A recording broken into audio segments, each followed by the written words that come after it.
Welcome to Illegal Dogfights. So previously I talked about how to spot a dogfight before it happens. And these two are playing, so I'm not really worried about that right now. So, okay.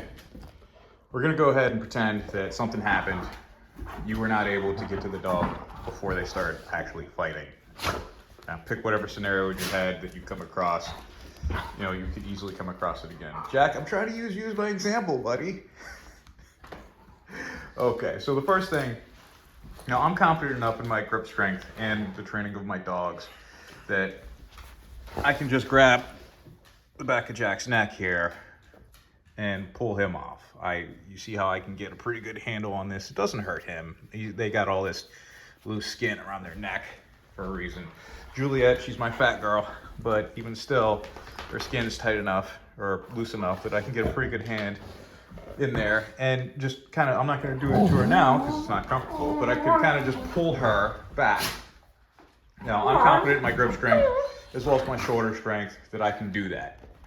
Now, you might not be able to do that. So what we have here, now you can also naturally, if they have a collar, you just go ahead and grab onto that collar and you lift up. Now, if that's not working, you take your leash, wrap it around. He doesn't like that. So you can make a slip lead by placing part of the leash through the handle there, and it goes over the dog's neck. He does not want me to do that right now. See, one-handed, how hard that can be. So, okay. Bear with me, my shaky camera work here. Jack, come on. Okay. I missed. But hey, you know what? If they're fighting and they're thrashing all about, he just wants to... What are you doing? Oh. He just wants to play. Come here. I'm trying to teach people how to save their dogs. All right. So it becomes a choker here. All right. So basically all you do from here is you just lift up. The dog either taps out or he chokes out. In either case, you got at least partial control over one dog. Now, another thing you can do, you take the leash like this.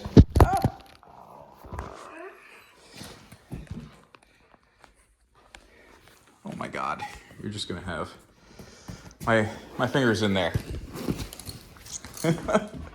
All right, so you just route the leash through itself like this around their neck. Okay, cool. Hold still. Hold still, stay. So what you would do here, just come around. Oh my God.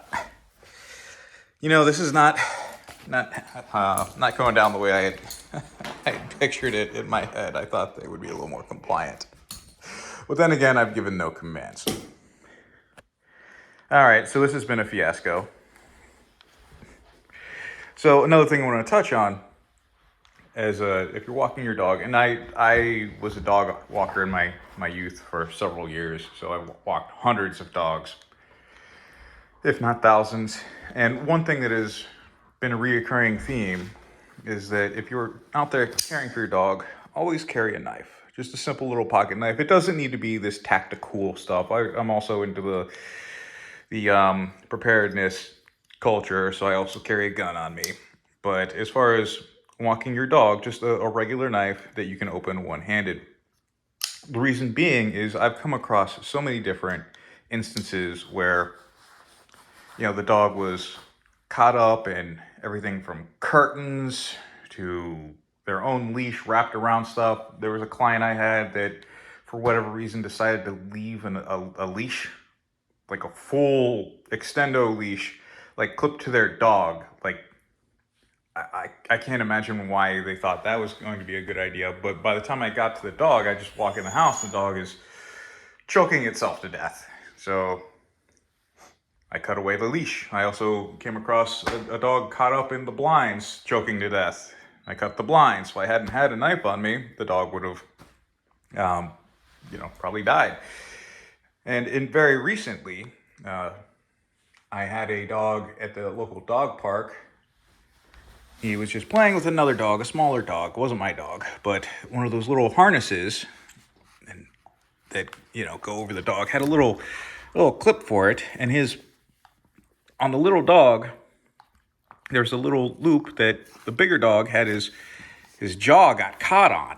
So what do dogs do when they get caught on something? They thrash their head back and forth trying to escape. So this poor little dog is just being flung back and forth. It honestly for a second looked like the bigger dog had latched onto this little dog and was killing it, when really it was just caught on its harness, and it could have resulted in serious injury for both dogs. So I had my knife, I cut the harness, and the owners of both dogs thanked me profusely. So that's my advice. Always carry a knife to protect your dog, and, you know, have a leash to just kind of, if you can't do a slip lead, like I said, you just route it around their neck. You don't have to do anything too fancy with a half hitch or anything like that, and just pull.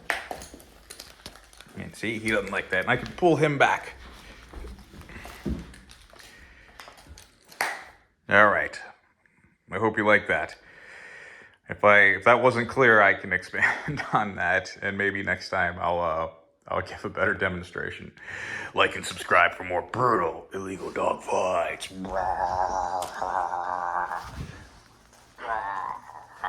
She's not having it.